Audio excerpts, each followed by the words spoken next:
Well, good evening, fellow explorers and explorettes, ether lovers, unite, whatever you want to.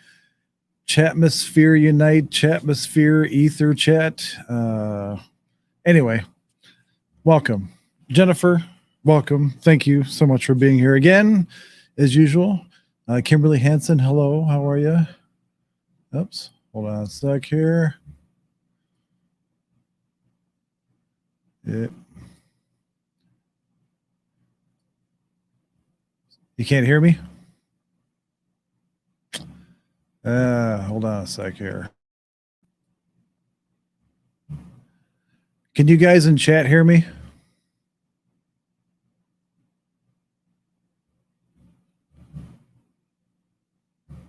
Hold on a second here.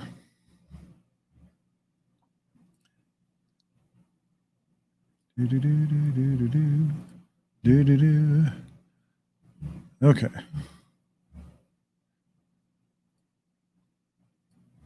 All right, Jennifer's having some technical difficulties.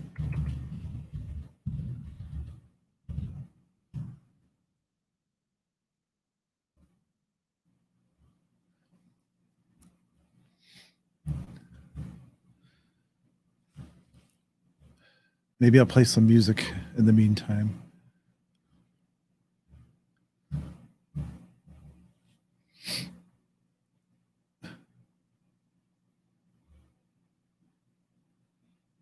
Yeah, let's see here. Hold on.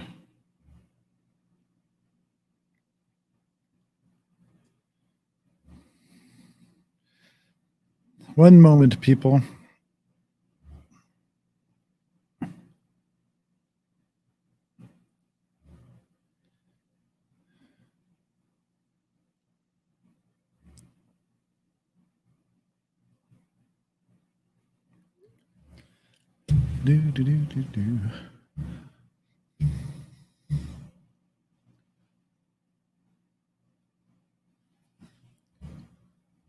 Joseph, how are you? We're having a little, we're having a little technical difficulty. Jen can't hear me and we cannot hear her.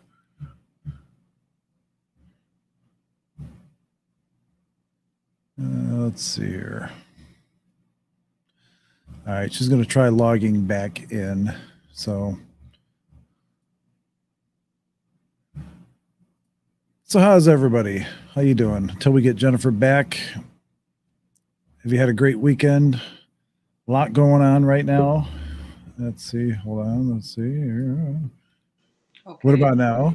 Now I can. Oh, there she is. Oh, there she is. The buns are back. Now I hear you fine. It was weird. I couldn't hear you, and then you couldn't hear me. That's a first, right? It was on both ends. It's a sign of the end times. Well, I've been the technology it is what it is right now. Yes, it is.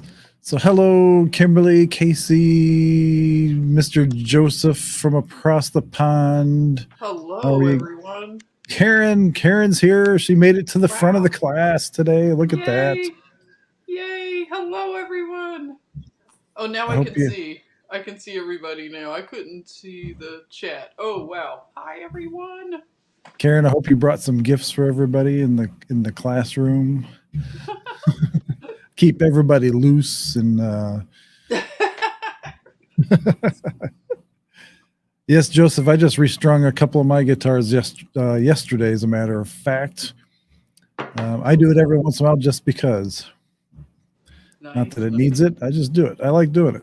I like luthier type activities, if everybody knows what a luthier is. Doesn't mean I'm a great player, because I'm not. I do like to mess with guitars, but that's a whole other story. So moving on from Clown World, as you all realize that Clown World has accelerated its pace.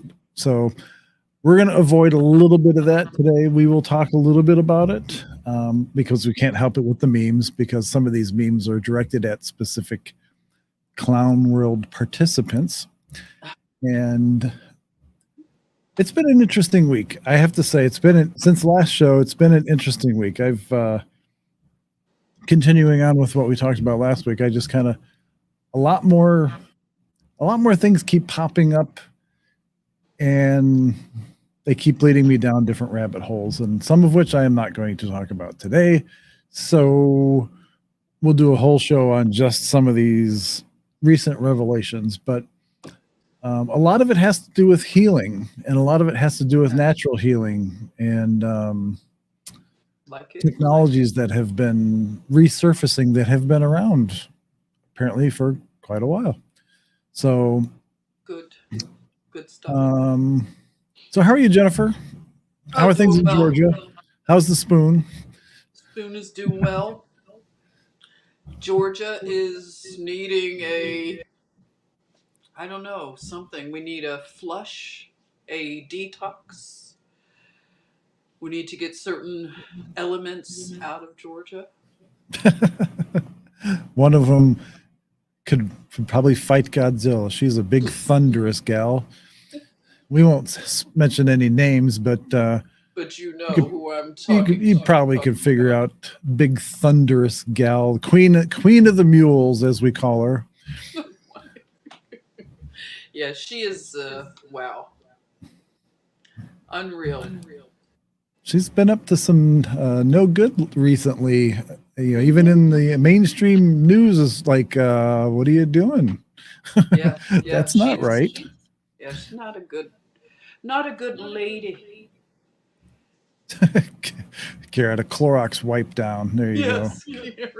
A Clorox wipe down. Yes, with hot boiling water. And Joseph's got a new song called Clown World Blues. Yes, I heard it today. I love it. You know, Joseph is going to do a concert for us. Joseph, we still need to do it. I wanted to make sure the acoustics are good. I want it to be good, like, because I've been having trouble with the technology, but I want it to be so good. Maybe, John, you could recommend how to do it. We could do it on YouTube, right? Because it's his own music. If it's his own music, you can do it anywhere you want. But I will tell you, we'll talk about that. I think YouTube might be nice. We'll do it that way so we can see you. I like that. There you go. Yeah. Okay. Great. There's also, and I'm just going to throw this out there. I'm not being paid by them or anything, but I really have come to appreciate and enjoy the features of Gab. Oh, really? It is such an underrated site. Yeah. Andrew Torba has gone out of his way to make this site so user friendly and have so many features. Like there is, it's called Gab Talk. Mm-hmm. So you can, like, you know, when you do your radio show, you could do something like that, but you can have up to, unlimited number of people, and you have, the same thing, the chat, and you can talk like a radio show. And then they have the same feature, but like a gigantic video call. Like, so you can have more than 10 people on the video call. See, like with StreamYard and stuff like that, you can only have a max of 10 people. Right. With this, you can have like 50 people. I mean, it's like, so you have all these little squares of all these people. So it's just like one big chat room, but chaotic, I imagine. It is it can be a little chaotic, but you need strong moderators, right? Strong moderation. That's right. Yeah. Karen says, "Oh, Tina, how you doing, Tina?" Hey, Tina. Karen says, "Yes, Jen, maybe John can show you how to hook up that streaming device." Yeah. That would be nice. Like, I need tutorials, John. Anytime you're ready. Whatever technology it is not great, awesome. Not too great for the great John Hogston. Let's see here. Awesome. Hold on. Awesome. So, but there's a lot of ways to do it, and you could do it on YouTube. I mean, that's not a big deal. The audio is what is a lot of these platforms, the audio is but if you get the gist of the song, that's all we need. So Yeah. And then he could talk about it'd be like you know how they did the songwriters yeah, case? can do it Yeah. like a fireside chat kind of thing, but with a song. I love that. Okay. That's awesome. Everybody can Wow. pull out their stogies and sit with their smoking Oh my jackets or God. I whatever, and just love kind of. it. Joseph, okay. John always, he like gives the ideas, the create. Let's do an evening fireside kind of concert series. Yeah, like Love or a campfire chat or a campfire. You know how campfire. people always do sing-alongs and that kind of I thing with love it. A campfires and campfire concert. Oh my goodness, there you are. s'mores and Yeah, it's even better. popcorn and whatever, just Yeah, we'll hot YouTube dogs, it. whatever. Yeah, whatever you want. We'll YouTube it. Love There you it. go. There And you are. YouTube will enjoy it, Yes. and they will like it. They will love it. YouTube. The YouTube people. Yes, the YouTube lizards. All right, since we're on a little bit of a funny kick, I'm going to start with a meme, which I usually don't do, but I can't help it because this gentleman has really crawled up my ass in the last week or so, and I just really, pardon the analogy, I know that was kind of a weak or weird. So anyway, he is what I would consider a true. I don't even know how he got into politics, first of all, because when you look at him, your brain immediately asks WTF, and that's exactly what my brain did. So keep in mind these are memes. This isn't his real voice in the first one. I wish it was, but that would be really cool if it was actually. All right, so let's see. Let's start with the old meme factory here. I'm not gonna say his name because his name's on the board, but have you ever had a dream that you had you could do so you want him to do you so much you could do anything? That's funny. Who is this guy? I don't he's know. he's running in Pennsylvania as the No, communist are you kidding? as the Communist Party He's running member. in I mean the Pennsylvania? Democrat. Oh my God! What part of Pennsylvania? Not Philly, right? What? I don't know, but since we're on this sub, I'll just play another one of him specifically. Oh my goodness! My name is John Fetterwoman. Wait a minute. Yes, he actually said that. This That was not wasn't made part up. That wasn't part of the meme. No, look at the shirt. Fetterwoman. That could all be. I can't believe things anymore. I really always think that I go to work when it's this clown-like. I can't believe it. It's photoshopped. That's photoshopped. This one's not real. Have you ever had a dream that you but appropriate. This one is real. My name is John Fetterwoman. All right, now that we got the comedy like out of the way. I haven't known about this guy. What is that going on? Yeah, he is he's This if can't you were to be look real. up in Wikipedia deep state puppet, you would see his face. It can't be real. So You know, I have just resigned myself to it's all funny. It has to be funny because you would stay angry all the time. And that's not good either. Oh my goodness. you know, I can't remember what that phrase is, but it's paraphrased. Yes, John Fetterwoman. There you go. Make a song about him, Joseph. And tie it to Clown World. Isn't that funny that he just did a song today called Clown World?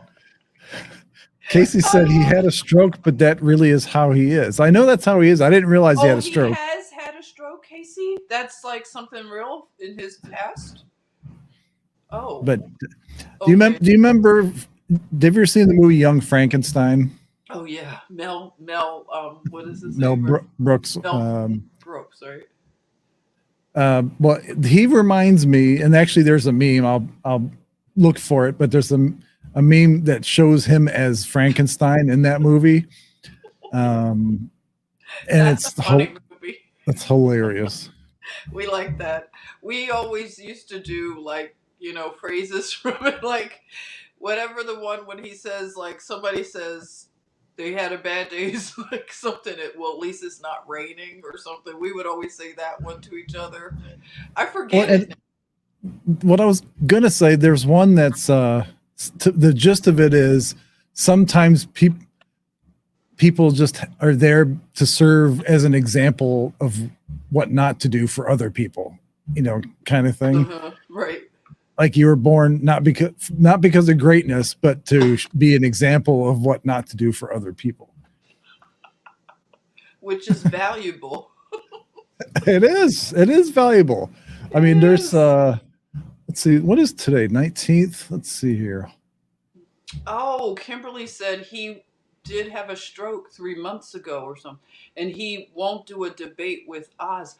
Oh, okay. I did hear a little bit about somebody who was avoiding debating Oz.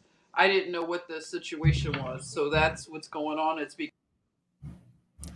All right, since we're here, I'm just doing it. Here's the Young Frankenstein one. Are you still there, Jennifer? Can you still hear me, Jennifer? Can you still hear me? I can't hear you again.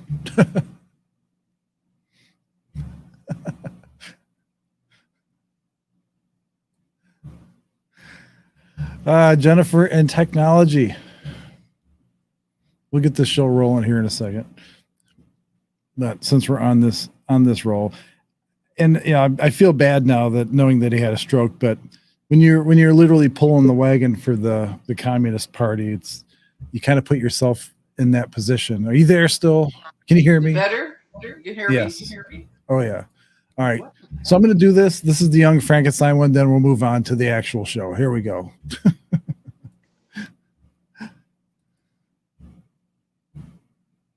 Come on. It's coming from the deep, dark recesses of the Social Democrat Party. John Commie Fetterman. Life! Do you hear me? Goodbye, creation life! Fetterman is socialist. Starring Bernie I Honeymoon in Russia Sanders. That's Mother Russia! John Fetterman as the fellow traveler. AOC as Big Juicy Booty. I use my big Latino butt to push socialism on America. I'm sure we'll get along splendidly. All Dr. Jill as the chambermaid. And Kamala Knee Pads Harris. The feeling is mutual. kill the monster! Vote Dr. Oz. Defeat John Fetterman. It's socialism from now on. Don't miss Commie Fetterman. Personally directed by William Avacum and the Meme Team. In black and white. No offense to BLM social justice warriors and the other race hustlers in the Democrat Party. All right, there you go. What a way to start a show, right? Jen, you can't hear me again?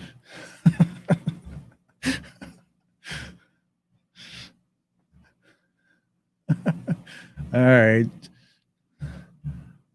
What's going on, Jen? You got she's got all kinds of issues going on.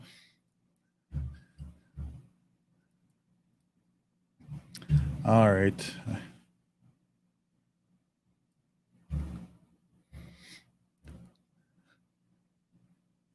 Yeah, Casey, I know. She's going out and then coming back in.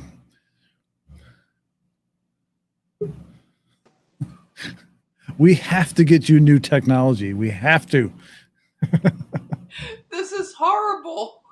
I feel like I'm being trolled. Like, come on. Makes no sense. It wasn't doing this at all until now. Yeah, that's weird. That's It's really weird. weird. And then it resets it. I can come back in it. Okay. Okay. It's like, when you breathe and you calm down, you're like, Yeah. It's just All right. been like that for a while. So I've been laughing about it, but normally it would get me bummed out. Sam Parker for Senate wrote this the other day. Really? The 20th century fundamentally killed America. 1910 through 1919 gutted the constitutional republic, froze House of Representatives, direct election of senators, income tax, the Federal Reserve, IRS, universal suffrage. These changes made possible all the rest of the tyranny that would be unfurled through the rest of the century. 1930s through 1960s implemented the welfare state, two world wars to establish globalism, the MIC, and undermine our national sovereignty. 1965 Immigration Act initiated the demographic transformation of the country and culture. I just thought it was interesting that this was just like on Gab, and it wasn't something I was looking for, but he just came out and just kind of telegraphed this, That's pretty deep. something that, I don't know that these pictures are actually related, but they're nice pictures. But Yes. I just thought what he had said here from like these time periods, and Yeah. Very which good. kind of makes sense. Oh yeah, this is very astute of a politician too, given this much truth. This is good. This is good stuff. Yeah, it's like Yeah. okay. He's Yeah. a mud flutter. He's a he's a definitely- secret mud flutter. And a flat earther, because everybody, if he's showing World's Fairs, okay, he can't be a globie, right? We know Right. this. And here's another. Almost every week, I seem to find something that I've never heard of before. This is Corral, Peru. Let's see. Mysterious Corral, I hate to Peru. say it looked like a toilet seat. I'm sorry. It does look like a toilet seat, I'm sorry, like everybody. a giant toilet seat, like Well, when you were going in on it, Gilgamesh's toilet seat. There you go. I'm sorry. I know. I thought it too Okay. when I first saw it. Corral just might be the most fascinating place in the world you've never heard of. Located 200 kilometers north of Lima, a desolate desert gorge to the east of Barranca, the mysterious complex of 6 stone pyramids and huge sunken amphitheaters is considered the oldest major urban center in the Americas by far. Thought to have been at its peak between 2600 BC and 2000 BC, the ancient city of Corral would have been thriving at the very moment the ancient Egyptians were constructing the Great Pyramids at Giza, and the Mesopotamians were constructing the Great Ziggurat of Ur. Corral is the earliest known pyramid culture in the Americas, predating the Olmecs in Mexico by what is said 1,000 years. In other words, this might be where it all began in the New World, ? Here's your toilet. It does look like a toilet now. It looks like the bowl or whatever back here. You should have a handle over here or something, just like, I didn't know. we're going to flush history right down the toilet. Basically, that's what they did. Because have you noticed that all the civilizations are really going on simultaneously? Like the people that we thought this is crazy. They're all the same people, I believe. Right? Oh my gosh. They try to lie to us so much. Why you gotta lie? Why you gotta lie like that? Yeah, why you gotta lie, Tyrone? Do you ever? This is a total side whatever. Have you ever seen the movie Hardball with Keanu Reeves? No, I think I may have. Who else was in it with him? I can't remember her name. She's a famous actress, and I can't remember her name. Okay. But he has a really bad gambling problem, and he owes a lot of people money. Uh-huh. And he ends up to get some money. Somebody that he usually borrows money from told him he'll pay him $500 a week to coach a little league baseball team in the projects in Chicago. Oh. And it literally is the projects. I mean, but if you haven't seen the show, I'm not going to give it away. But there's a character in there named, one of the kids is named G Baby, and I just when you, as soon as you said that, it reminded me of that character. We just watched it last night. That's a funny name, G Baby. G Baby. Anyway, so to Jennifer's point, a lot of things that I run across, and of course, we really, with the exception of maybe Mr. Brashears, or is that how you pronounce his name? Brashears, or yeah, that's right. with the exception of him, there may not be anybody that truly knows the timeline, like what's been taken away, what's been added, what's been compressed.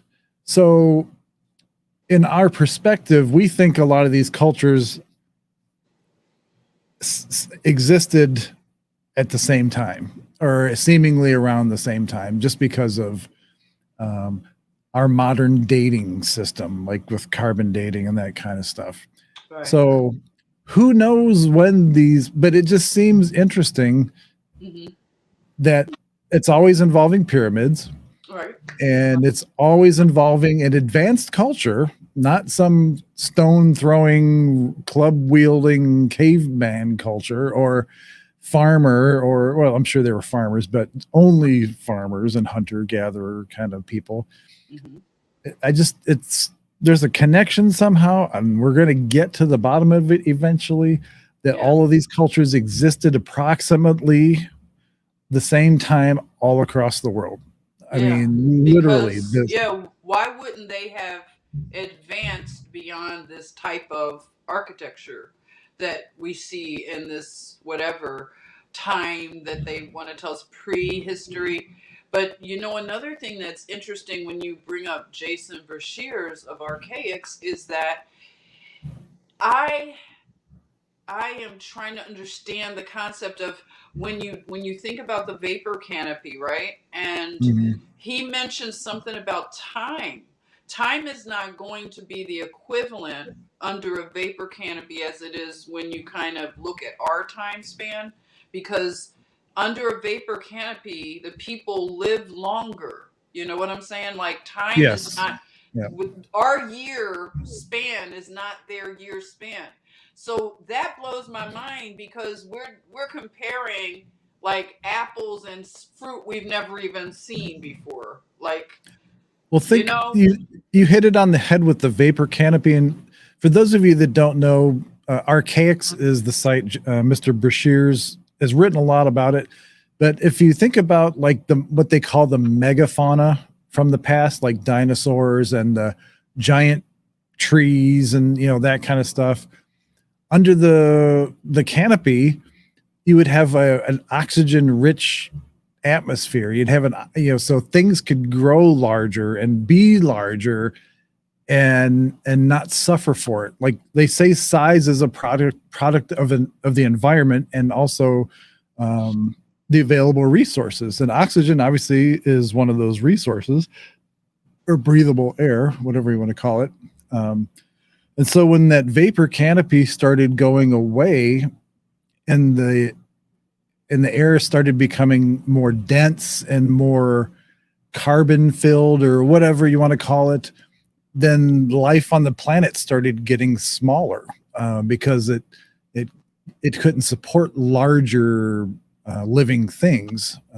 It could support a lot of living things, but not large living things. Right.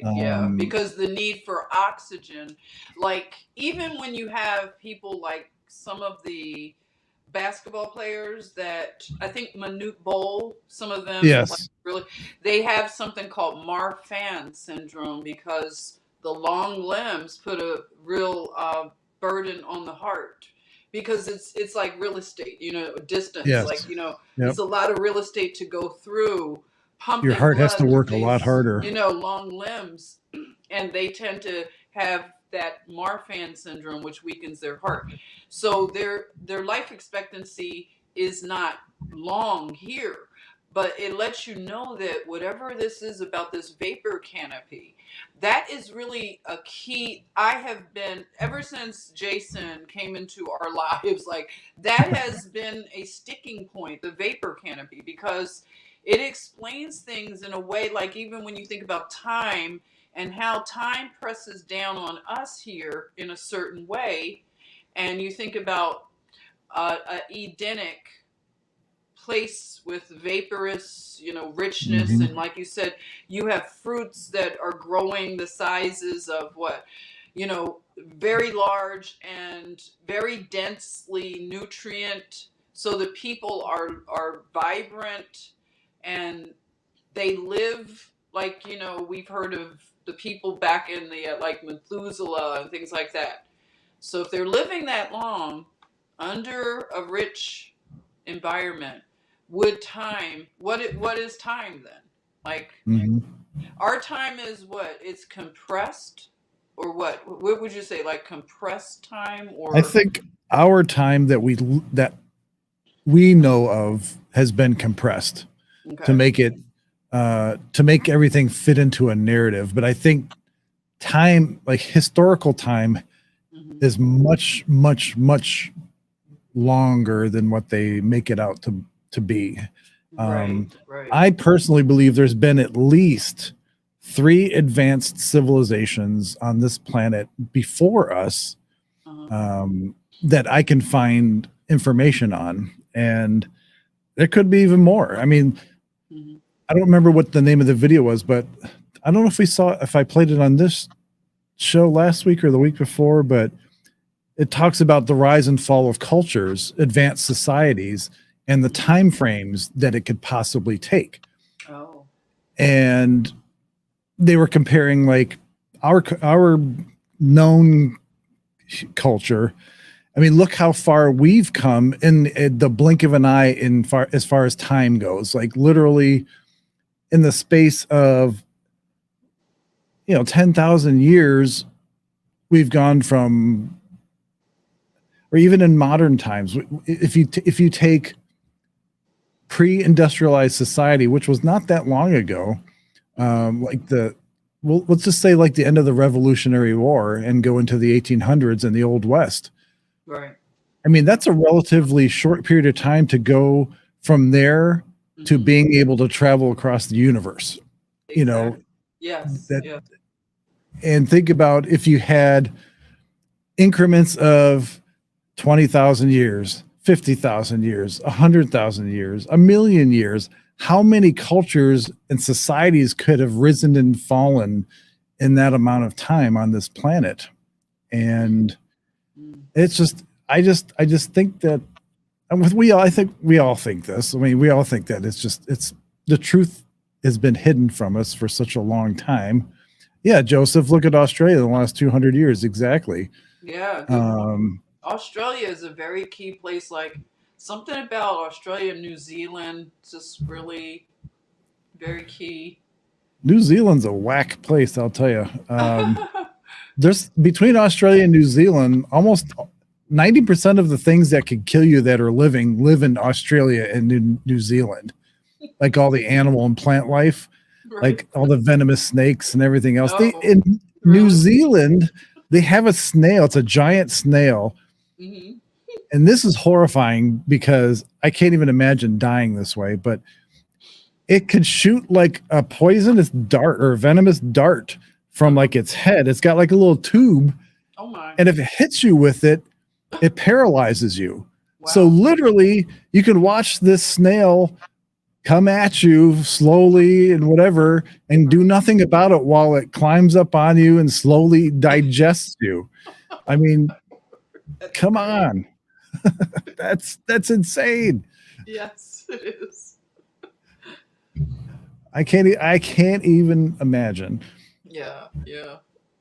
And speaking of things I haven't heard of, well, I have heard of, but This one I'm going to put on the table as speculative because I don't know enough about it and I haven't done enough research about it, but it keeps coming up, so I want to bring it up. Mhm. It all started in 1909 when purported Smithsonian Institution explorer G.E. Kincaid discovered strange caverns during an expedition directed by the Smithsonian anthropologist S.A. Jordan. The entrance to the cavern was nearly inaccessible, but Kincaid was able to get in and make an incredible discovery. The enormous caves which radiated out from the center cavern like spokes on a wheel were full of artifacts, including statues, copper weapons, even granaries full of seeds. Its size indicated that 50,000 people could live inside comfortably. In a restricted area of the Grand Canyon, there are pyramids and caves full of hieroglyphs and Egyptian relics.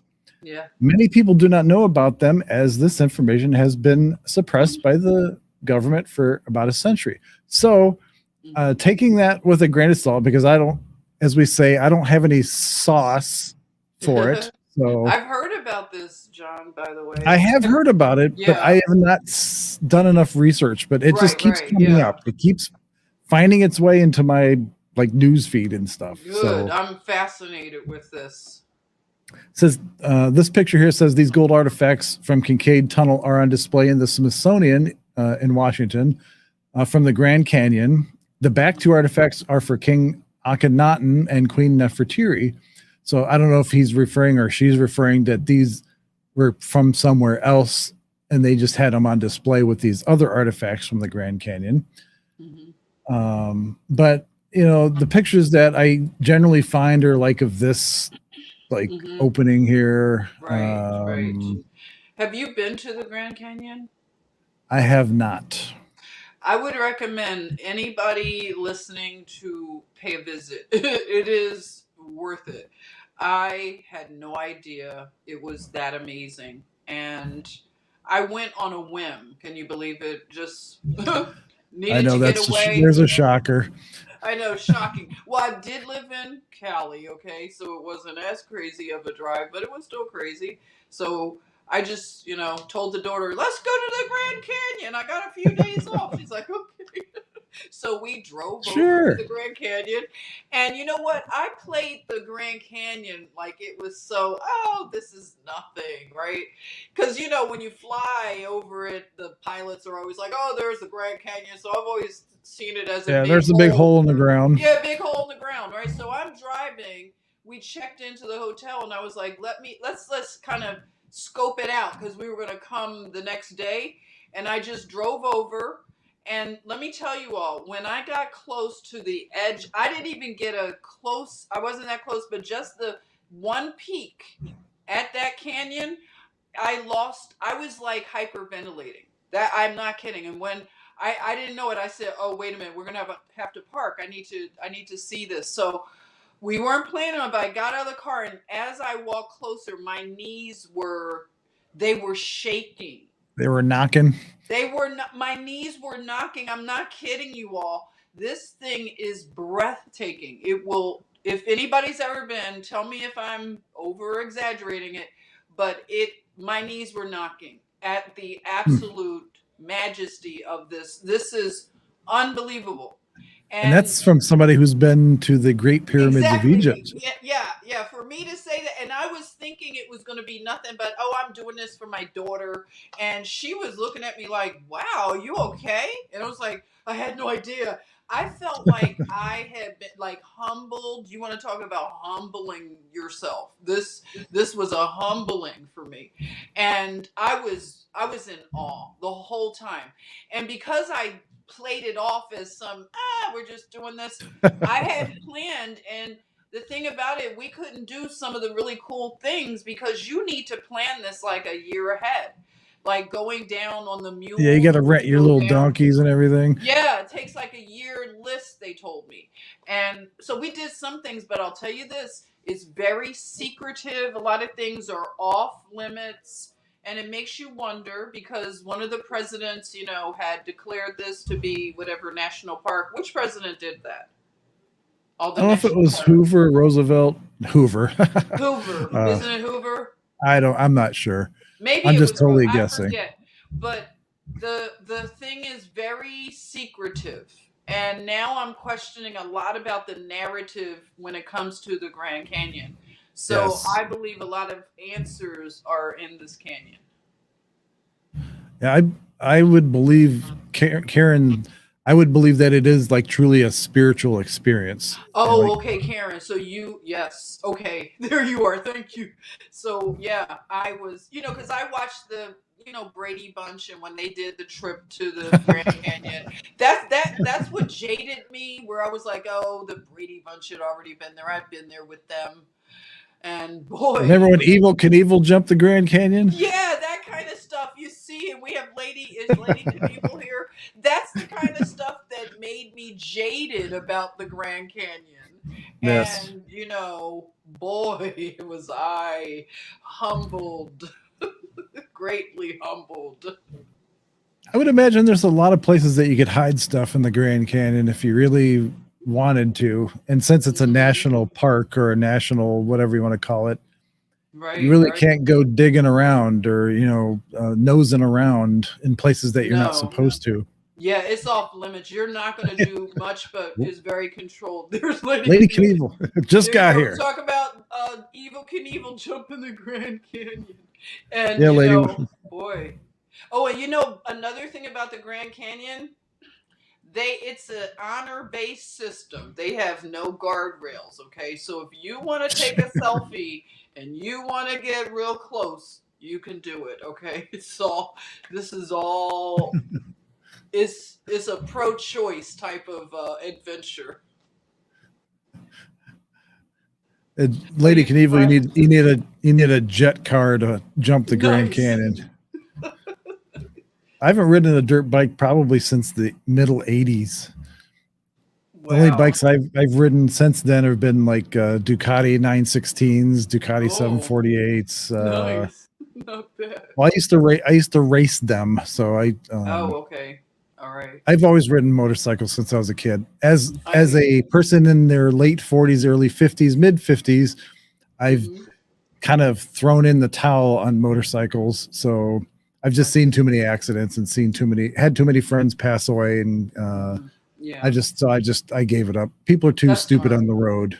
Yeah, it's not so much you, it's everybody else on the road. It's not, unless you're going to a place that is a bike kind of thing, it's different. But I think you were wise to put Yes, it away for now. It was Teddy Roosevelt who claimed the Grand Canyon as a national park. Oh, okay. Thank you, Karen. Thank you. Yeah, he's a person of interest. Teddy Roosevelt. I wonder Karen says, oh yeah, John, you are a Ducati connoisseur. Okay. Yes, I'm a Ducati snob. I was an Italian motorcycle snob. Specifically Ducati, because it wasn't the first bike that I rode, but I have to say when I owned one and rode one, they are amazing pieces of engineering. I can tell you it saved my life several times. If I would have been on any other bike other than a Ducati, I probably would not be here. So, I see. But anyway, enough about life and death. Let's see here. So I just found some of these like images that they had tied in with the Grand Canyon. Interesting. Like, what is that sitting on the lap of this person over here? Is that like supposed to be a baby? And this one, like, I don't know if it's eating it or what, but there's one like in the hands of this person over here. Maybe they're babies. I don't know, but that's some weird looking. Bit sinister. Yeah, it does look a little bit sinister. Yeah, I don't know. Oh, here we are. There we are. Some Dan Undkava from the Tartarian History Channel. You know how we like the 1800s and all the early 1900s, and we've talked about electric cars before, but of course it keeps popping up. A brief history of electric cars, the most popular car of 1900. So here's the link to it if you actually want to read the article on their website. But I just thought this was interesting. This is like an even we keep finding different manufacturers of these electric cars. This is like one I had It never was heard of. Tons of them. When I have like on my other I have tons of companies. I was shocked. It was so much competition in the marketplace. The 100-mile Fritchel electric, the only electric guaranteed to go 100 miles on one charge. And that, I'll tell you, that is an insane distance for a car built in 1910 or 1900, whenever these were built. Yeah. Did they That's have insane. roads? Like, did they have roads? See, this is what I'm thinking, like roads and paved, like roads to handle this kind of car. Because think about, I don't know, everybody. What do you think, John? Like riding on roads, they have to be very smooth for this type of To be efficient. Yeah, like can they take bumpy? Like, is it made that way? This is beautiful. I want one of these. Yeah, you look down here and you can't even get this today. Can deliver 10 days after order is placed. Guaranteed That's against. So efficient. Huh? That's so efficient. Yeah, 10 days after. I guess not everybody could afford an electric car back then. Just like today. Guaranteed against defective parts, material, and workmanship for 1 year from date of delivery. Amazing. I mean, it's amazing. See, the Victoria, it's called the Victoria Phaeton. Yes. Is an ideal ladies' carriage for city and country use. Its artistic and impressive body design is its superb painting and upholstering make it the most attractive ladies' car ever offered to the public. God, I loved how they talked back then. It's like they were great salesmen back then. They were, and you know what? Listen to this. This debunks the need for the 19th Amendment. When you think about it, the suffrage, all of that stuff about women's rights. If they're making cars for women back then, were women really doing really badly? I'm just asking the question. Yeah, because look, think about like when Jennifer and I had kids. I don't know about everybody else, but you think about families and parents and stuff. Like usually the dad had the car. There's one car for the family. Usually, like in my family, my dad had a car for the longest time until probably the late 70s. My mom got a car. So she could go grocery shopping and do whatever when we were older. But as kids, there was, so for 1910 or 1900, whenever this was, to advertise I'm sure this was a little bit of a more on the expensive side compared to a regular combustion engine back then, to focus advertising for the ladies. Like Jen says, that says a lot. That says quite a bit. It screams that narratives have been sold to us. I think the whole like changing of the Constitution for women to vote, the whole suffrage thing, that was all planned, and it was, you know what I'm saying? It was a created problem. Women were not being treated poorly. That wasn't, and this proves it right here. I think that's like, I find so many things that debunk all of these, like the race stuff and the, the gender stuff. But this right here just says it all, because women were married. So this wouldn't be like ladies' night, just single ladies' car. You know what I'm saying?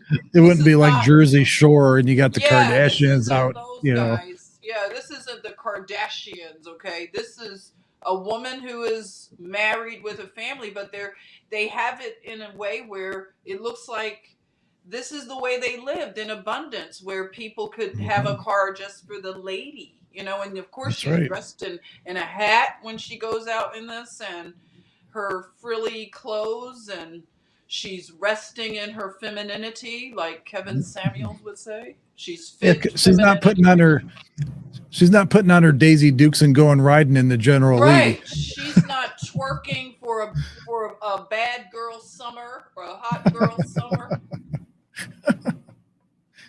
No Megan the Stallions and Cardi B's and all that. Right?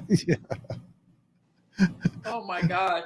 But you know, another thing about those cars, if you've ever been to like, I used to go to Disney all the time, remember? And they had those like, when you would ride on certain things, they had those kind of car Yes. designs. And I always loved those rides. They had like a little piece of metal in the middle of the track, so it wouldn't. Yes. Had the illusion like you could drive it a little bit, Exactly. but it I wouldn't go love past a certain point. And Yes, and I love golf carts. I would love to have just a golf cart. I don't need much, just a golf cart. I love when I go places and they're just doing golf carts. yeah, there's a lot of places like around in northern Ohio here. We've got a few wineries, and we've got Put-in Bay and like the islands in Lake Erie. And Put-in Bay is when you take the ferry over to Put-in Bay, you literally there's hundreds and hundreds of golf carts. Like they don't really drive cars over there. You take the golf cart around the island. Yeah. And so you rent this golf cart for like $300. It's an 8-person golf cart. You can get a 2-person, 4-person. We rented an 8-person because we were with a few people. Mm-hmm. But between the 8 of us, you know, $300 isn't that much for the entire day. Yeah. And that thing, pardon my French, but that thing hauls ass. It was it kind of worried me a couple times because I wasn't driving. I'm one of those people that if I'm not driving, I'm a little paranoid about how other people are driving. Right. I was thinking it was going up on 2 wheels for a couple times, you know, going around some of these corners and stuff. And but anyway, but Jenny would love it. It's just like it's golf cart heaven there. Literally, when you park at the restaurants and everything else, everybody's in golf carts. You get in the golf cart, you leave, and you know. That's the way to go. I think we should do that locally. That's been a dream of mine, is that people get away from the cars and the things, the car companies, and show them. You know, hit them in the pocket and just let golf cart manufacturers, like, aren't they made here? A lot of them, the golf most carts? of them, yeah, I'd say a lot of them are. Yeah, manufacturing really ramp up, and people, municipal groups can start to rezone and say give incentives if you want to ride the golf carts, or set certain streets that are more golf cart and stuff like that, bicycles, golf carts. I think that would be wonderful for. Well, think about it this way. Just if you had an accident with another golf cart, you probably would survive instead of a car, you know, 2 cars hitting each other. Right. But yes, like I keep seeing the comments here in Florida where Julie's mom and dad, or her dad passed away, but where her mom lives, in the community, all these communities, these trailer park home communities, they're all golf carts. Like you literally, there's one community it has 3 zip codes. That's how big this community is. But they drive around in golf carts. I love it. Across the entire community. Mm-hmm. I think it's fabulous. And certain communities are like that. Like in Atlanta, they have a community like that where the pilots live near the Atlanta airport. That's it's called what is it? Something City. Can't think of it right now, but they have more of a golf cart friendly community. And it's nice because even the young people can feel like, hey, I can get around. They go to the grocery store for you. I imagine if that was like when I was growing up, we would always have to walk to the store. It's like, Jennifer, go back up, go back. I forgot tomatoes. It's like, you're growing them, Mom. No. But forgot the grits. Yeah, I forgot the grits. So yeah, I mean, I think that would be fabulous. And there's another place, you know, all the little coastal islands off of Georgia. Some of them are golf cart only, not only, but mainly golf cart communities. I wonder if the illegal aliens in Martha's Vineyard got golf carts. Well, they got walking. They got booted money. First, but they got walking around money. Did you hear that? Walking around money. Yeah, walk around, but not by my door. Exactly. I've got a few memes at the end of the show that are going to center around Martha's Vineyard. So, Lady Knievel says, I worry about side-by-side golf carts getting hit by cars. We have mostly yield signs and some stops, but if someone runs them, pow. Oh, yeah. It has to be equal in terms of, I think like where I've gone to some of the islands off of Georgia, one of them is golf cart mainly, but they have residents that still have their like trucks and things, but it's Mhm. not common, and they're so respectful of the golf carts. It's like It's they like the belong. Amish, Yeah, it's like, you don't like the see Amish many buggies. cars. Yeah, you don't see many cars, so it's not like it's gonna happen too often. It's mainly golf carts, but yeah, I think it's an idea that can save us a lot when it comes to what they're trying to do, control us so we don't get around and stuff. And then Yes. I think maybe some people need to get together and form their own airlines, like Patriot type of airline company, employee owned. Yep. Unlike Snakes on a Plane, if you ever saw that movie, but No, but the name is just funny. with Sam Jackson, I think, was in it, or somebody Right. like that was in it. It's like, Yeah, Sam Jackson. and Oh my well, God. you guys know how I like old maps. I'm sure you do too. I'm always, whenever I come Right. across an old map, Yes. I always look at it because you never know what you're going to find. This True. one came up the other day, and it kind of blew me away because this is, again, something I had never seen or heard of before. And it blew me away. So I'm going to show the kind of the zoomed out version of it first. This is like North America. And I believe this map is from 1555 or something like that. Mhm. And you can see the western coast of America right here. So I'm going to zoom in on it. Oh, I love that you picked this one. Uh-huh. You notice it says the Gulf of California or Red Sea. And Yeah, this is California. This is California right here. There you are. There you are. I'm glad you showed this one because, yep, there you are. And yeah, look at the I just find waterway. that interesting. It's like, even if you were just in the 1500s and you were making a map of the western coast of the United States, I mean, There you are. WTF? Well, I mean, obviously they ran across the body of water. And at first I thought, well, maybe they were at the coast and they were already in California, and then they were like on Catalina Island or something. But then I thought, no, this is pretty large. It's too large to be It's too Catalina. big. Catalina is one of these teeny little ones over here. Yeah, Yeah, that's a because I big see like body. the Yeah, that's a big body. And that right So- there, it explains so much. Like, when they call it Baja, California, so that tip that goes into part of Mexico, Baja, it's all Yep. part, all California.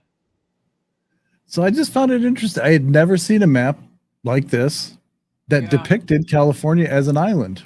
I saw it because I did some studies on. Do you know about the Black Queen, Calafia of California?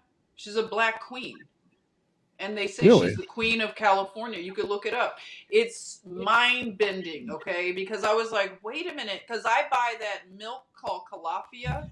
It's it's milk that you can like get alternative milk, and it has a picture of a woman. And one day I was like, I wonder who this Calafia is, and I look it up, and it's like she's Queen of California. I was like, hold it, what? And she's a black woman, everyone, okay? Negrescence. There it is. Pops up all the time. And there's a picture of brunette. her. Yeah, she's a brunette. It's a picture of her in like the state capitol or something building. And I was like, so wait a minute. This is more than a conspiracy theory. There's a picture of this chick. Like, I'm just saying, it's so many weird things going on. And they were talking about her being the queen of this California, Calafia. I just thought of something. While you were talking, like a little bell just went off in my head.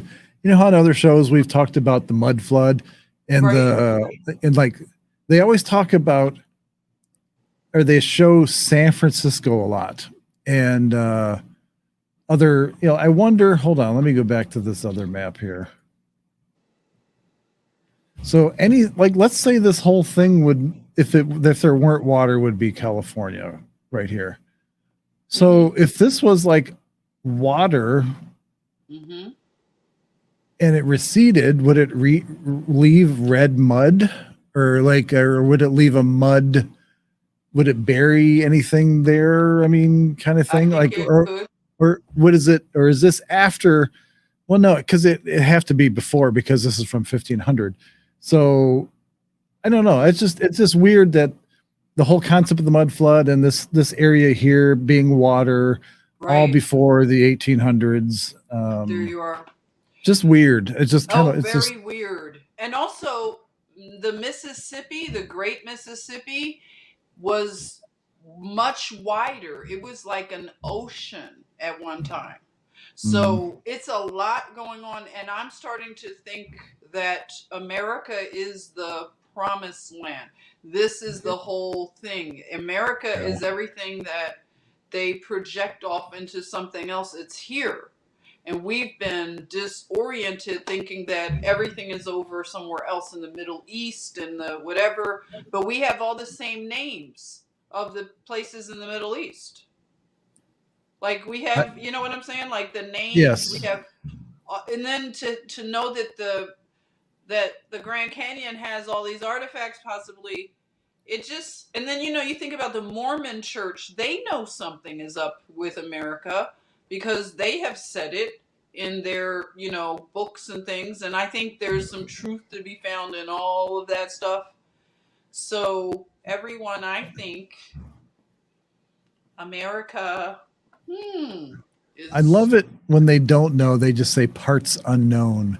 I love parts unknown. Parts Even unknown. in up here in North America, like where Yeah. Washington and stuff would be parts unknown. But I just noticed this says, where is it here? New France, up by the Right. Great Lakes here. That's and right. Mexico is also New Spain. That was after they tried to fight. This was like, this invasion happened a long time ago. They came and this is all Spain and France and Germany. And I believe this is the invasion, Russia. They all came and invaded down into this land. And they, they fought bloody wars. It's the history is amazing. That's starting to come out. Yeah, it's I don't know. I just love old maps for this reason alone. And Exactly. Very nice one. there is some of these videos are long. I'm not going to play them, but because I know you have to be out about 8:30, right? Oh yeah. Thank you. Yeah. So- Thanks for reminding me. Okay. Yeah. But speaking of maps, I also found this video that talks about pictures of giants on maps of South America. And like all these old maps have, I'll just play the first minute or so of this just to give you the, you know what? I'm not going to do it because the last time I played something that had audio, your audio went out. Oh really? So that's what I'm not going to play. I'll save this for another episode. So, okay. but, well, maybe I will have to show some videos. Geez. Because a lot of these have videos associated with them. Yeah, try it out. Let's see. Hey, Julie. Happy Monday. Yes. Happy Monday. Yes. So I want to talk about something we didn't talk about last week, but I had in the folder was this idea of just what, and I saw Joseph talk about it, with free energy and that kind of stuff. And Joseph just mentioned airships. I have a whole video on air travel in 1900s I just came across today. I'll play it at some point, and it's an amazing video, and it's all about airships. Yes, I love the subject of airships.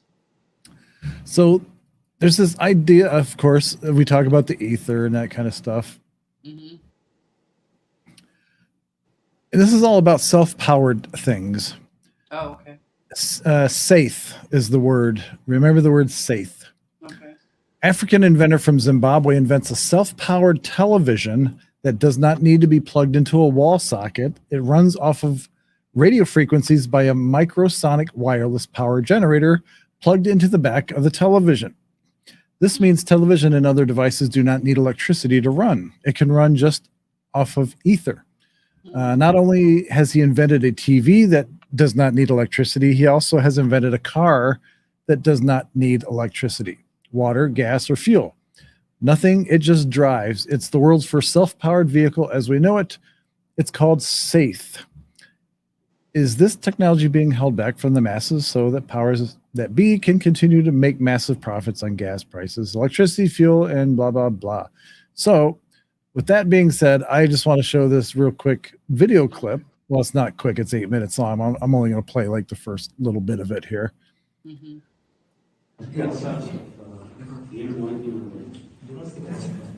And you'll see like this television is not plugged in when they go around to the back here. Oh, wow. It just has this device on the back.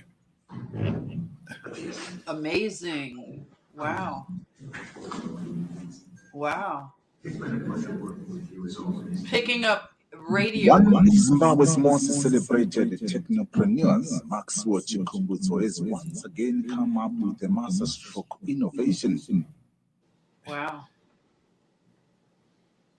And here's the car. Has invented a vehicle that doesn't need electricity or fuel or water or nothing. Like the vehicle literally doesn't need anything to start moving. So we are looking at a man who is in like serious danger. So I want to bring this story to you guys, spread the word, put the story out there so more people will know about what's going on. And this brings a lot of pride to the continent, it brings a lot of pride. And that's what makes it legit for me is what she just said there is they're doing it because for the pride of the country. Oh. Because they Zimbabwe, they doing it because they want the world to know that this technology came from Zimbabwe. And that they need to protect this man because they know that in the past when people have brought technology like this forward before, they've been unalived. Very much unalived in a very weird way. And Zimbabwe is a very important nation. We've seen a lot of weird things happen to Zimbabwe's economy. So I can see that too, John. Them wanting to climb out of what's happened to them by the globalists. Mm-hmm. Yeah. Now, Rhodesia, yes, Rhodesia. Mm-hmm. I used to have a Rhodesian Ridgeback. I loved it. It was Did you? Her name was them. Her name was Zoe, and she was by far, not even close, by far my favorite dog. She was an amazing dog. I miss her so much. Really, that's a cute name too. Yeah, that's fascinating that you would have you had a Rhodesian Ridgeback. They're not. And if you know the history of Rhodesian Ridgebacks, they were bred to kill lions. I mean, they were bred to protect camps and things like that from lion attacks. Right. I mean, they're super dogs. They're absolutely the most loyal dog you could ever have. I've heard great. And intelligent. They're just beautiful dogs. They're beautiful. Yeah, I've only seen like maybe a couple, but whenever I've seen them, I turn for a second look. They're so beautiful. Which hold on. Let me hold on 1 second. Yes, hold on. Oops. Hold on. Oh my God! I actually have it labeled. Can you believe it? Can you believe it? This is when she was a puppy. Oh, she's cute. Oh, how adorables. Oh. Amazing dog. That's all I gotta say. It's an amazing dog. Yes. I miss her so much.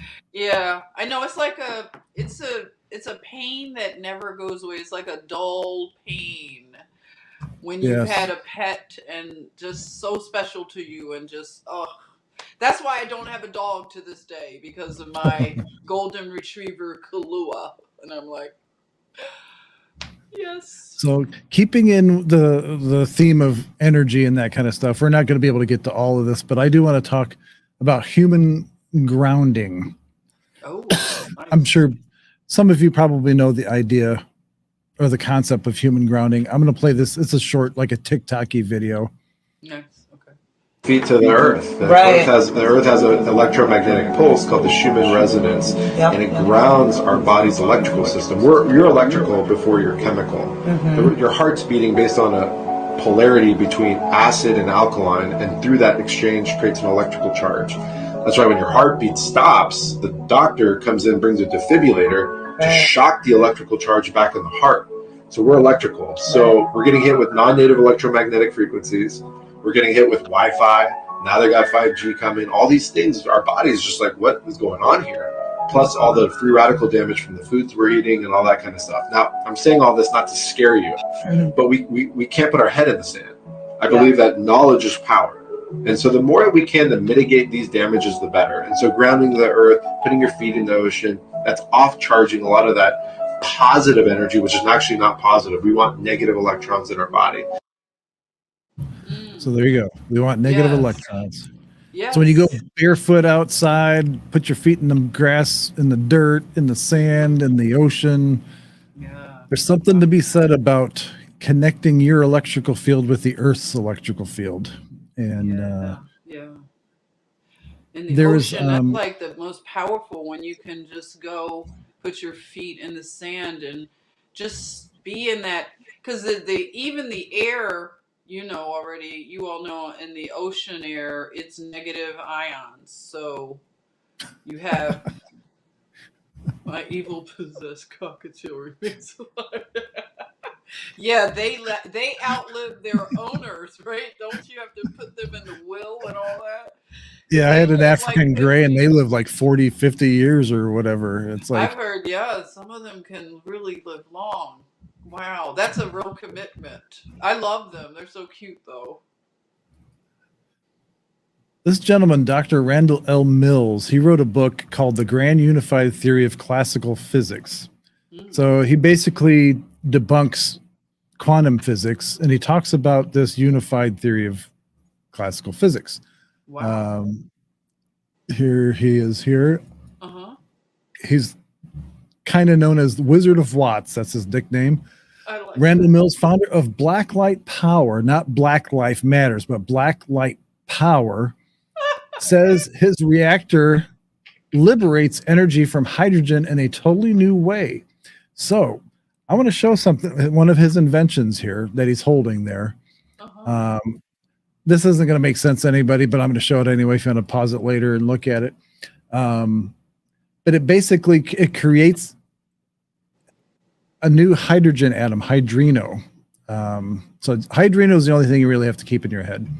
Okay. So Randall Mills, Dr. Mills has studied in both Harvard and MIT. He has found a new form of hydrogen called hydrino, and they aren't illegal aliens, using which he is able to produce free energy from water in cells, a product called sun cell. So remember sun cell. His website, and I will go to his website and show you eventually, maybe not on this show, but as can be expected, mainstream debunks his theories without substantiation. Dr. Mills has written an arcane 1,800-page tome called Grand Unified, and I just read the title there, debunks quantum physics and claims to predict phenomenon at both micro and macro levels. The 1,800-page tome he gives away free, as you can guess, is extremely difficult to bite into for a layman. In the initial pages of the book, he quotes the following: all truth goes through 3 steps. First, it is ridiculed, and this is exactly what's happening in our world too right now for anybody that's red-pilled and awake. Right. All truth goes through 3 steps. First, it's ridiculed. Second, it's violently opposed. And finally, it's accepted as self-evident.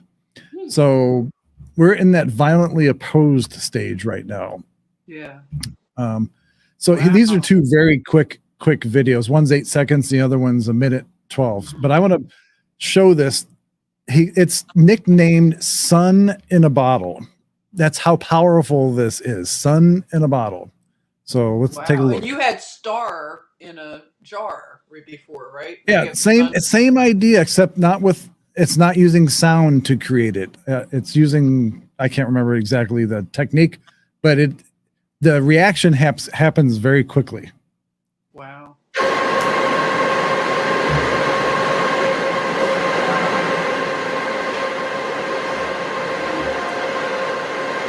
I mean, it's giving off so much energy you can't even see it anymore. It's like it's just a big white blob.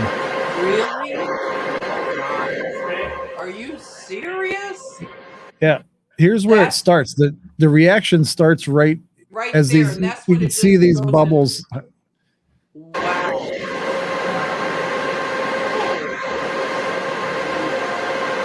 Sunset, huh? Sunset. Oh, wow.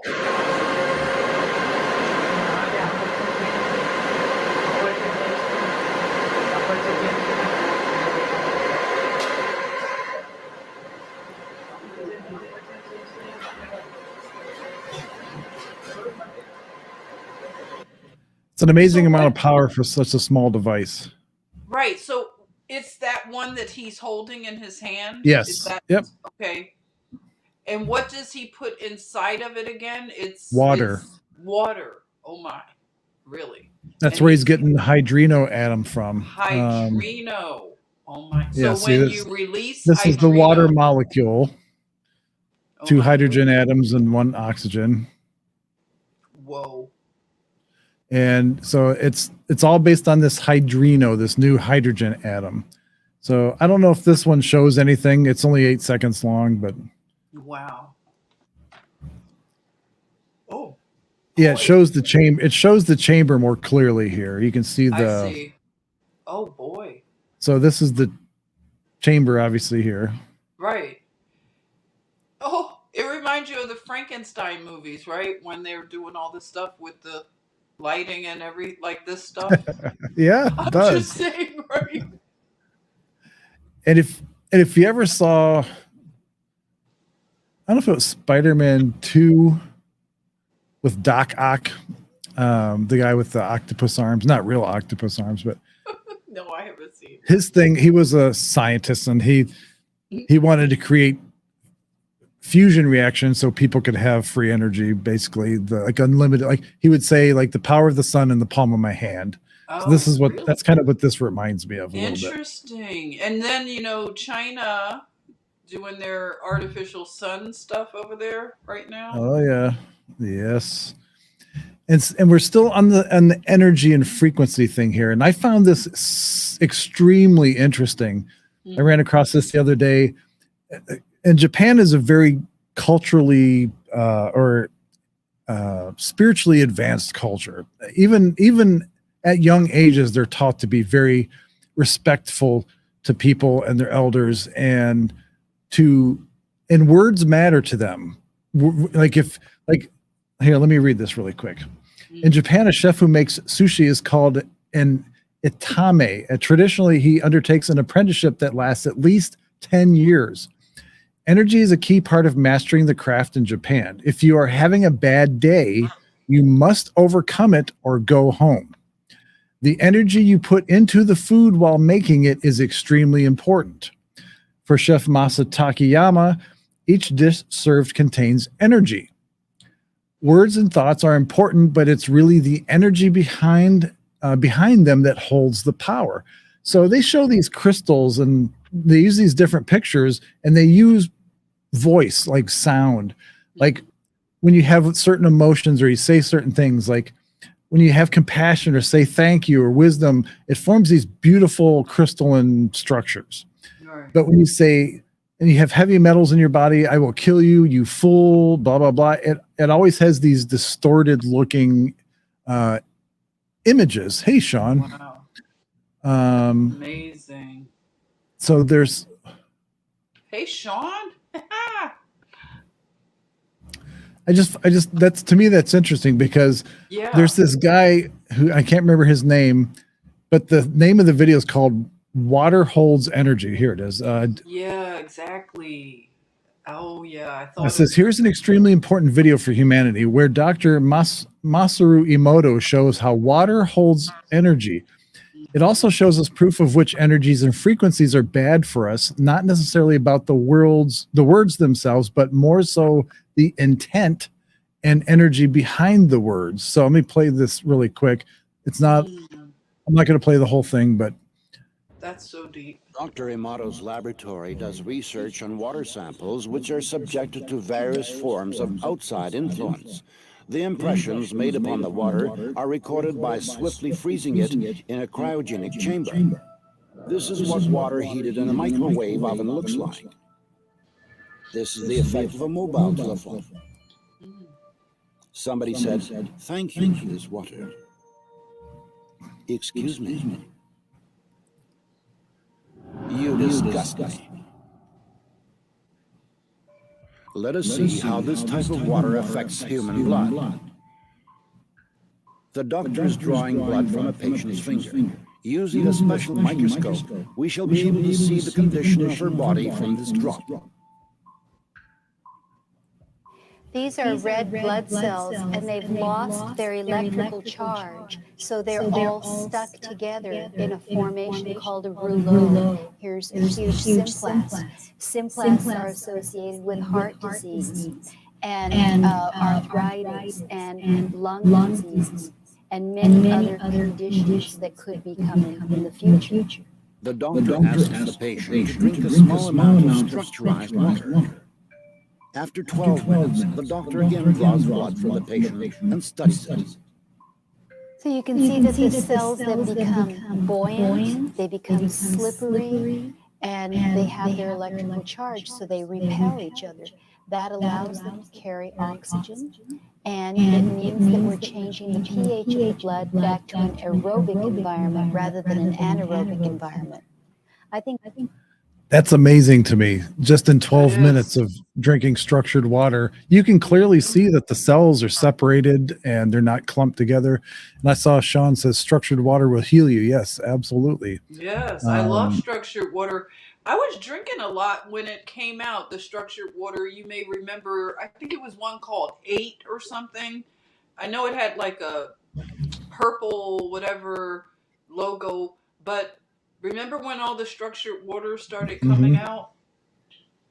Yes. Yeah, I don't see them so much anymore. Yeah. Probably because probably because it's good for you. Yeah, too good for us. It's like, oops, we put out something that's good for you. Maybe Yeah. reel that one back in. Exactly. No one's even talking about it like they were. But they put this rice in water and they say different things to these different bowls of rice. And listen to this really quick. Dr. Emoto has conducted another interesting experiment. He placed rice into 3 glass beakers and covered it with water. And then every day for a month, he said, "Thank you" to one beaker. "You're an idiot" to the second. And the third one, he completely ignored. Oh.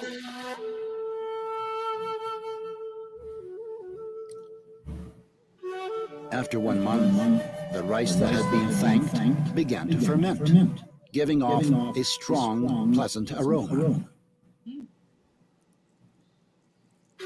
The rice in the second beaker turned black. And the rice that was ignored began to rot.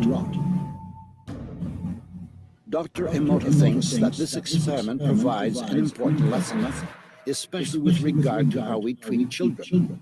We should take care of them, give them attention, and converse with them. Indifference does the greatest harm. Yes, indifference does the greatest harm. Wow, that's deep. Indifference. Boy. But that's just, I love things like that show that, I mean, words are frequency. When you speak, it's a vibrational thing, and the intent behind it. Intent is a big thing. Intent is like the thing that runs the universe. Everything is intent. And we'll talk about that in another show because I ran across a whole nother video on intent. But this just shows how powerful intent is. Just by even saying something nice to somebody, or acknowledging them, or has a huge impact. Wow. So that's we're gonna flip the script now.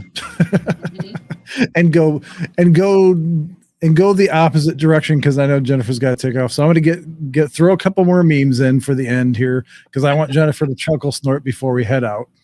Oh boy. Oh my God, I can tell already. Get ready, everybody. Put your drinks and your popcorn down. We don't want anyone choking. Look at my face! Oh my God, I love it! El grito tiene lo más mexicano, más que los guaraníes. I love it. We all know she says with emphatically that the border is secure. Yes. Wow.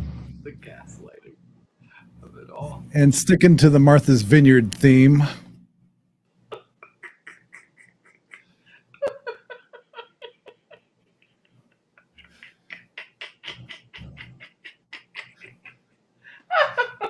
They gave Michelle a fade. I am done with you. Wait a minute. Hold it.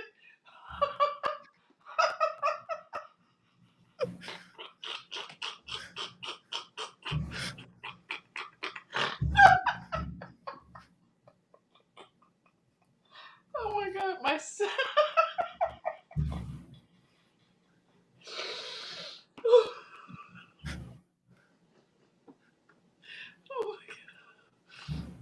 Oh my gosh, that's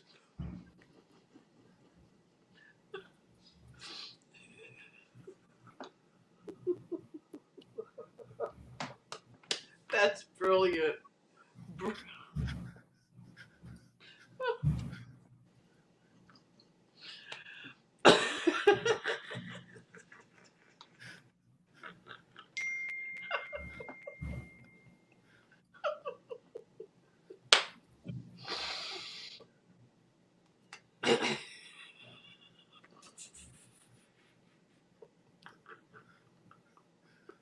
I could see myself back there with the violin there somewhere. But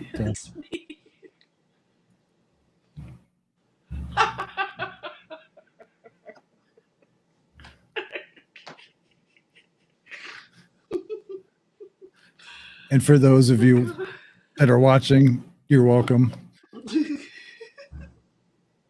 Here's another Martha's Vineyard. Hey, Marty, I know you got a lot of problems downtown, but I've got a couple of problems at the house I wish you could take care of. One, I've got some cats parking in front of the house. I can't get out of the office, and that garbage truck next to the office has garbage. So what I need is a red zone. It's a simple thing you can take care of. Honey, would you come here a minute, please?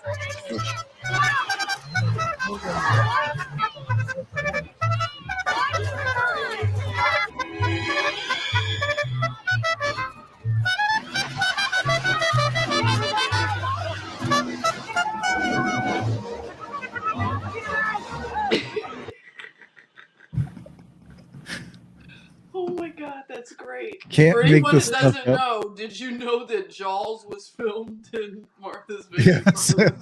Montauk, that area.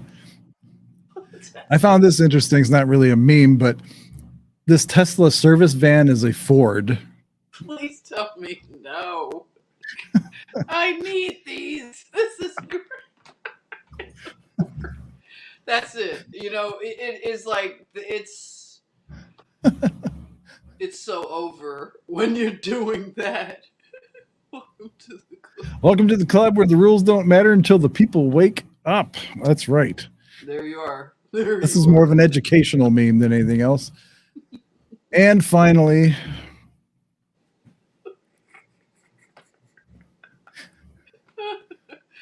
that's great. These are so good. Have you ever had a dream that you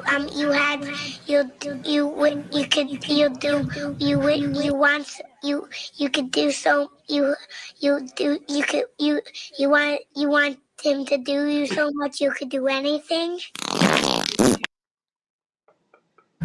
extra Fetterman there, so there you go. Look at what Sean said, the Battle of Martha's Vineyard. Yeah, right. Where the left defeated itself. And there was that TikTok video that went viral when they were all jumping and cheering and throwing their arms up when the 50 illegals left. It's like, that's awesome. The Battle of Martha's Vineyard. Oh my God. Yeah, that yes, was it great. is. Oh, DeSantis, he is such a hero right now. Everyone's loving him. Well, they're trying to make it sound like he's racist now. And then, of course, they had the thing where they compared the illegals to trash. Yeah, and yeah. so they actually had to delete that. And you know, when I did my Martha's Vineyard trolling meme, I added them and I hashtagged them in my stories, and I saw that the official Martha's Vineyard looked at my story. So I was like, yay, they looked at it. Did they really? Yeah. I have Nice. a screenshot. They were looking at the story. Because I Really? added them. I don't normally add people because I think that's aggressive. So this time, yes, I was aggressive to Martha's Vineyard. And yes, I made them look. Made you look. Well, yeah, they can't gaslight about the Martha's Vineyard thing. That really did them in. I'm not going to show this one. So Jennifer's got to go. Oh yeah. Oh my gosh, you got to go, you all. Yay. Okay. All right, Jennifer, thank you so much again for being here. And we'll see you next week. Yes. And good luck with your training. Yes, my training. I'll see you all. Take care. Love you. See you soon. All right, love you too. All right. Bye-bye. And everybody else, thank you so much for being here tonight. Everybody that's been in the chat the entire time, like Miss Karen and Casey and let's see, Joseph, Sean, Tina, Truth Seeker. Thank you guys. You guys are awesome. And Lady Knievel. Forgot Lady Knievel. So with that being said, I hope you enjoy these shows. I know Jennifer and I love doing them. It gives us a little bit of a break from Clown World. And if you have any comments, suggestions, by all means, put them in the bottom of the video once it's up, or once it's completed, I should say. And if you have any suggestions for future shows or any topics you want to talk about, let us know. Open to anything, because literally the show is a show about discovering things and looking at anything. So nothing's off the table except for some of the obvious things. But Karen, thank you. Actually, Karen, I'm going to have like you and Julie and some others on the show here in the near future. We'll do like what Jen does. I'll send out a link to the show, and up to 10 people could be on at the same time. And so you guys can all jump on. But if I do it on Gab, I think I can have up to 50 people on at the same time. So, and that'd be a little chaotic, but if that's something you guys are interested in, let me know and we'll make it happen, because I would like some audience participation. So, have a blessed evening. Don't let Clown World fake you out, because it's all just a show. It is the greatest show on earth right now. We're under the big top. So, okay, Karen, that's cool. And stay frosty. If you see something, say something. If somebody's, that's the wonderful thing about technology right now. It can be used against them, because we don't have to wait to call them out on their BS. So if you see something, say something. They're not used to being called out, so do it. And if you don't want to do it, send it to me and I'll do it. So have a wonderful evening, everybody. God bless you all. Love you all. And until next time, share this with whoever you want. Put it out there. We want to grow this channel. And so, yeah, there you go. It's 8:34 and we are done. So talk to you guys soon. See you next week.